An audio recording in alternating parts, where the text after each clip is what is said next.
Ini lebih jauh tentang kebebasan. Apabila seorang zalim yang hendak engkau tumbangkan, usahakanlah dulu agar kursi tahtanya yang tegak dalam hatimu kau cabut akarnya sebelum itu.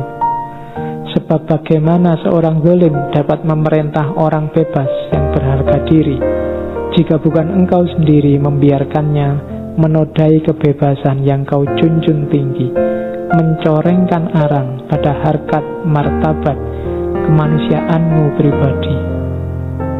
Kita sering mengkritik, ingin bebas dari orang zalim. Tujuannya apa? Kita gantikan dia di posisinya. Kenapa kamu marah pada korupsi? Karena aku tidak kebagian korupsi. Kenapa kamu nggak mau ditindas? Karena lebih enak nindas. Yang dulu demo mati-matian melawan pemerintah, begitu jadi DPR, ganti sekarang dia berposisi yang didemo. Ternyata selama ini visinya ke situ memang. Jadi kalau akar kezaliman ini sebenarnya ada juga di batinmu, percuma kamu mengkritik orang yang zalim. Karena batinmu sendiri belum bebas. Sebenarnya kamu kayak yang kamu kritik, cuma belum dapat kesempatan saja. Jadi ini kamu harus cek sendiri dirimu. Kalau mau mengkritik sesuatu, jangan-jangan kamu juga seperti itu. Terus ingat-ingat lagi bahwa kalau ada beban kesusahan yang hendak engkau tinggalkan, maka ingatlah bahwa beban itu telah pernah menjadi pilihanmu, bukannya telah dipaksakan di atas pundakmu. Kalau istri kamu anggap beban bagimu, dulu kamu sendiri yang milih istri. Kalau kuliah sekarang jadi bebanmu, wong kamu sendiri yang daftar kuliah. Kalau Islam jadi bebanmu, wong kamu sendiri yang sampai hari ini memutuskan masih jadi muslim. Jadi jangan-jangan keliru. Kamu ingin membebaskan diri dari sesuatu, padahal wong kamu sendiri yang milih. Tidak ada yang maksa satupun kamu milih itu. Jadi perhatikan, kalau kamu ingin bebas dari sesuatu, merasa terbebani oleh sesuatu, jangan-jangan itu kamu sendiri yang menempelkan beban itu dalam hidupmu.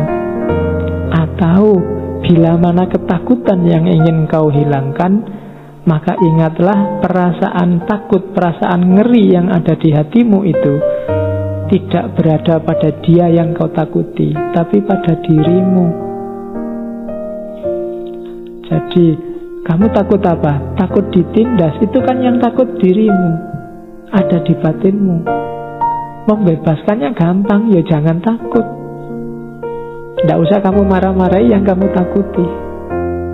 Dosen killer, kamu mangkel takut luar biasa sama dosen killer itu.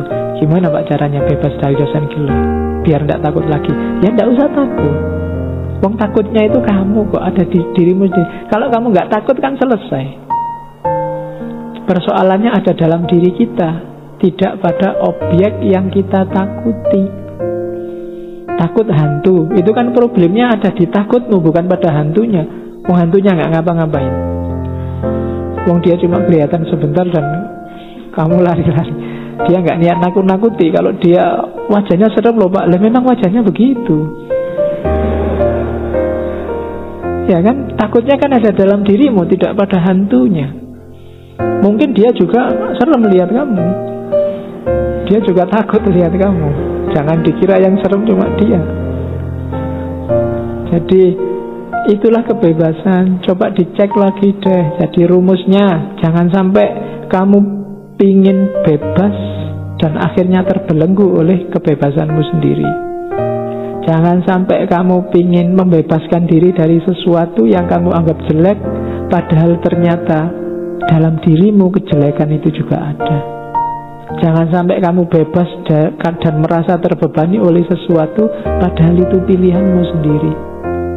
Jangan sampai kamu merasa terikat, ketakutan, tersubordinasi oleh sesuatu, padahal itu kamu sendiri, dalam dirimu sendiri. Gak ada yang menyuruhmu begitu. Itu kebebasan. Terus Akal dan perasaan. Akal, pertimbangan, dan perasaan hati diibaratkan kemudi dan layar jiwa yang mengarungi laut kehidupan. Jikalau patah salah satu layar atau kemudi itu, kau masih mengambang, namun terombang-ambing gelombang, atau terhenti lumpuh tanpa daya di tengah samudera. Akal yang sendiri mengemudi laksana tenaga yang menjebak diri, sedangkan perasaan yang tak terkendali bagai api yang membara, menghanguskan diri. Karena itu, ajaklah perasaan menjunjung tinggi akal budi, meraih puncak kebenaran sejati. Keduanya mewujudkan sebuah simfoni. Dan turutilah jiwamu membimbing perasaan dengan menggunakan akal pertimbangan, sehingga perasaan itu tetap hidup dengan setiap kebangkitannya, laksana burung fonik membubung tinggi dari tengah abu kebinasaannya. Jadi ini ada yang tanya, gimana tentang akal dan perasaan, rasio dan hati nurani? Katanya Gibran, katanya Al-Mustafa, akal dan perasaan itu seperti kemudi dan layar. Dua-duanya penting. Kemudinya ada, tapi layarnya rusak, tidak bisa bergerak. Layarnya ada, kemudinya rusak, tidak bisa diarahkan. Kalau hanya menuruti hati, perasaan tanpa akal, kadang-kadang kita kejebak, kita keliru, kita tersesat. Atau hanya menuruti akal tapi tanpa perasaan, ya tidak bisa bergerak. Rasanya hidup ini kering, tidak ada rasanya. Jadi dua-duanya dalam hidup harus sama-sama jalan. Tidak usah disendiri-sendiri, Pak, saya kan filosof, akal yang di nomor satu kan. Tidak. Akal tanpa perasaan kering, perasaan tanpa akal tidak terarah. Dua-duanya penting. Akal kita harus hidup, perasaan juga harus hidup. Seperti layar dan kemudi dari sebuah kapal.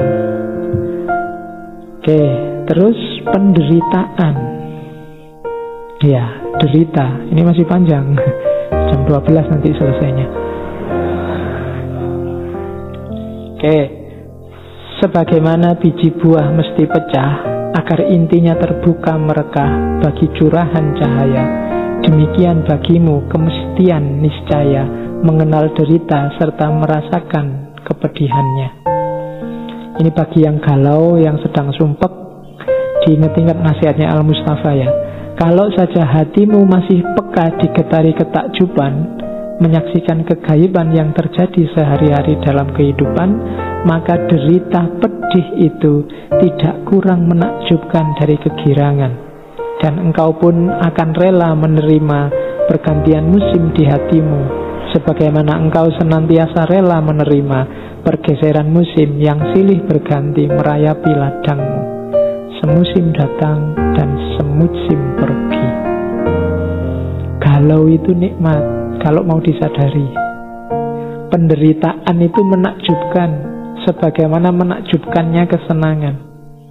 Kegagalan itu menakjubkan, sebagaimana menakjubkannya kesuksesan. Makanya Islam itu kan waktu kita sholat disuruh memperbanyak Allahu Akbar. Allahu Akbar itu kan ungkapan ketakjuban. Kamu sedang senang atau sedang susah, Allahu Akbar. Jadi takjub dan biasa saja. Dalam arti apa? Ada ketakjuban, ada kesenangan kita takjub, ada kesedihan kita takjub, dan itulah hidup. Seperti musim. Ada musim hujan, ada musim kemarau. Kadang senang, kadang susah, seperti suka dan duka tadi. Banyak di antara yang kau derita adalah pilihanmu sendiri. Dialah ramuan pahit pemberian hidup pada pribadi demi penyembuhan bagian yang parah di dalam hati. Maka percayailah tabib itu dan reguk habis ramuan pahit kehidupan dengan cekatan, tanpa bicara. Maksudnya tanpa bicara, tanpa mengeluh. Penderitaan itu obat. Yang bikin kita semakin matang dalam kehidupan itu penderitaan.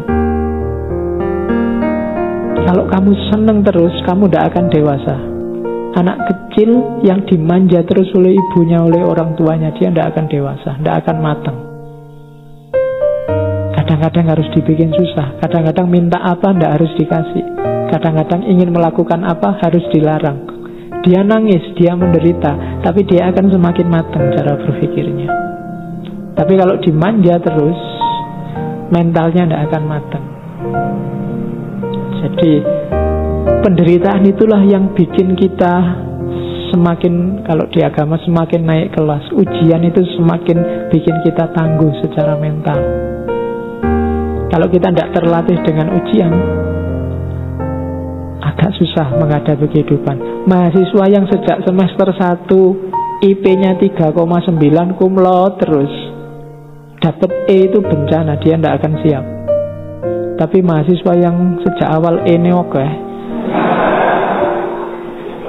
itu biasa, dia lebih tangguh menghadapi penderitaan nilai E. Nah, ya kan? Loh, dari sisi kedewasaan itu harus diakui lebih tangguh yang sering dapat nilai E. Yang tiap hari A itu kan ya. Kan itu ceritanya Daniel Goleman melahirkan emotional quotient itu kan. Ada mahasiswa nilainya A terus. Satu ketika dia dapat nilai A-. Nggak terima dia. Harusnya dia A semua, wong merasa pinter. Akhirnya pulang ke rumah, ngambil senjata, balik ke kampusnya, dosennya ditembak. Tuh kan, nggak mateng secara mental. Dari situ nanti Daniel Goleman merumuskan emotional quotient-nya. Jadi jangan salah, penderitaan itu bikin kamu tangguh. Sekali dapat nilai E mungkin kamu sumpek, tapi 2 kali sumpeknya tinggal setengah. 3 kali tidak terlalu sumpek lagi. 4 kali biasa. Bukan ngono. 5 kali mungkin kamu heran, duh kok nggak dapet E sekarang ya. Jadi itulah manusia. Jadi jangan khawatir, penderitaan bikin kamu tangguh, kesusahan bikin kamu tangguh. Yang tiap hari duitnya cukup, tidak pernah kurang duit. Begitu kurang duit, dia akan pontang-panting kesulitan kayak kiamat mau datang. Tapi yang tiap hari krisis, tidak pernah punya duit, itu tidak masalah, tidak ada duit, selalu punya jalan untuk mengatasi. Paling tidak kan pindah-pindah kos-kosan teman-temannya. Nanti kan ada jalannya ke sana. Oke, terus pengajaran. Tak seorang pun dapat menanamkan pelajaran kecuali yang mulai terjaga di fajar subuh pengetahuan. Dan guru yang berjalan di bawah bayangan kuil di tengah murid-murid pengikutnya tiada memindahkan kebijaksanaan, namun membenihkan keyakinan serta kasih sayang. Bila ia bijaksana, sesungguhnya tiadalah ia memintamu memasuki gudang perbendaharaan kebijaksanaan itu, tapi akan menuntunmu ke depan pintu gerbang penalaran. Sebab wawasan hidup seseorang tiada meminjamkan sayapnya pada gagasan orang lain. Dan begitulah setiap insan tegak berdiri di hadapan pengenalan Tuhan. Jadi pengajaran yang efektif itu bukan menjejalkan materi. Boleh menjejalkan materi, tapi yang utama apa? Mengantarkanmu ke depan pintu gerbang penalaran, menghidupkan pikiranmu, melatihmu berpikir, melatihmu bernalar, melatih anak didiknya untuk cerdas, untuk bisa mandiri, berpikir sendiri, karena mereka nanti akan menghadapi hidupnya sendiri. Jadi kalau sekedar materi, bisa orang baca buku sendiri, tapi cara mengelola materi itu yang lebih penting. Dan itu tugas beratnya para guru. Kalau di sini ada yang fakultas tarbiyah. Jadi tidak dijejalkan materinya, tapi diajarkan cara mengelola materi. Ajarkan cara dia memahami pengetahuan, ajarkan cara dia menginterpretasi, menganalisis pengetahuan. Itu lebih penting. Ajari logika, ajari bahasa, ajari cara bernalar, cara berpikir, menanggapi persoalan, menghadapi perbedaan, menghadapi teori pemikiran yang berbeda. Itu lebih penting. Itu pengajaran, persahabatan. Di saat berpisah dengan teman, kau tiadakan berduka cita, sebab apa yang paling kau kasihi darinya amatlah mungkin lebih cemerlang dari kejauhan, sebagaimana sebuah gunung nampak lebih agung dari tanah ngarai daratan. Jadi tidak usah galau kalau kita bersahabat dan kemudian terpisah, apalagi sudah saling jatuh cinta kemudian LDR. Kadang-kadang kejauhan itu semakin memperindah. Kayak gunung itu kan dilihat dari indah lebih jauh, lebih indah. Walik ya, dilihat dari jauh lebih indah daripada kamu datang ke sana. Kalau dari jauh gunung itu kan kelihatannya mulus, ndak geronjal-geronjal, tapi dari dekat ternyata banyak jurangnya, banyak tumbuhan-tumbuhannya.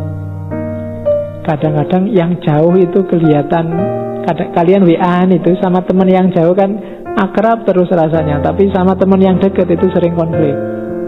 Ya karena tiap hari ketemu, ngomong keliru ya sama yang deket-deket ini. Tapi sama yang jauh kita biasanya lebih akrab. Rumusnya Gibran ya kadang-kadang memang sebuah gunung nampak lebih agung dari tanah ngarai daratan. Oke, jangan ada tujuan lain dari persahabatan kecuali saling memperkaya jiwa. Tidak usah ada pamrih macam-macam. Kita saling menaikkan level kemanusiaan kita bareng-bareng. Sebab kasih yang masih mengandung pamrih di luar misterinya sendiri bukanlah kasih, namun jaring yang ditebarkan hanya akan menangkap yang tiada diharapkan. Jadi tidak usah aku berteman ben iso nyilih motore, aku berteman biar akhir bulan iso utang gitu, duitnya banyak, aku berteman enggak. Kalau kayak gini bukan persahabatan, tidak memperkaya jiwa. Persembahkanlah yang terindah demi persahabatan. Jika dia harus tahu musim surutmu, biarlah dia mengenal pula musim pasangmu. Sebab siapakah sahabat itu hingga engkau hanya mendekatinya untuk bersama, sekedar akan membunuh waktu. Jadi kadang-kadang kita waktu galau kan nabrak-nabrak nyari teman yang bisa diajak curhat. Tapi waktu seneng diem aja.